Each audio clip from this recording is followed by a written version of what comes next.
Hi all, welcome to my vlog. ఈరోజు Bhimavaram style chicken curry ఎలా చేయాలో నేర్చుకుందామా. సో ముందుగా మనకి 1 kg చికెన్ తీసుకుందాం. దాన్ని నీట్గా క్లీన్ చేసుకొని పక్కన పెట్టేసుకుందాం.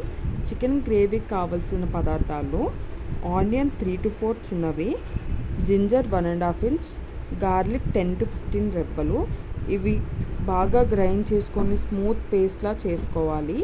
అది స్మూత్ పేస్ట్ అయ్యాక ఒక కడాయిలో 6 to 8 table spoons of oil తీసుకొని దానిలో కరివేపాకు, ఎండుమిర్చి వేసుకోవాలి. కరివేపాకు 10 to 15, ఎండుమిర్చి 6 to 8 అనేవి వేసుకోవాలి. అది బాగా ఫ్రై అయ్యాక మనం ముందుగా గ్రైండ్ చేసి పెట్టుకున్న ఆనియన్ పేస్ట్ అయితే వేసేసుకుందాం. ఈ ఆనియన్ పేస్ట్ అనేది ఒక 10 to 15 minutes వేగాక 1/2 స్పూన్ పసుపు అయితే వేసుకొని బాగా కలుపుకున్నాక ముందుగా కడిగి పెట్టుకున్న చికెన్ అయితే వేసేసుకుందాం. దీనిలో వేసుకొని చికెన్ ఇంకా పేస్ట్ బాగా మిక్స్ అయ్యేలా కలుపుకోవాలి.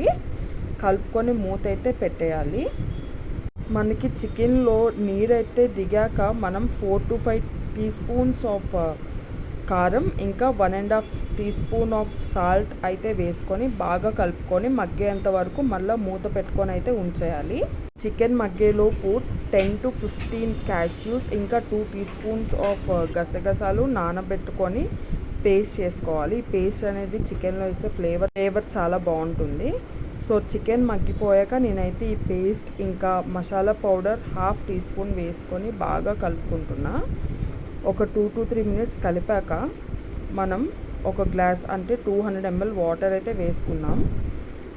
వేసుకొని హై ఫ్లేమ్లో బాయిల్ చేసుకోవాలి. సో చికెన్ గ్రేవీ కన్సిస్టెన్సీ మనకు కావాల్సిన విధంగా వచ్చేటంత వరకు అయితే బాయిల్ చేసుకోవాలి. మన చికెన్ కర్రీ అయితే అయిపోయిందండి. సో ఇలాంటి వీడియోస్ ఇంకా కావాలంటే like, share and subscribe our channel.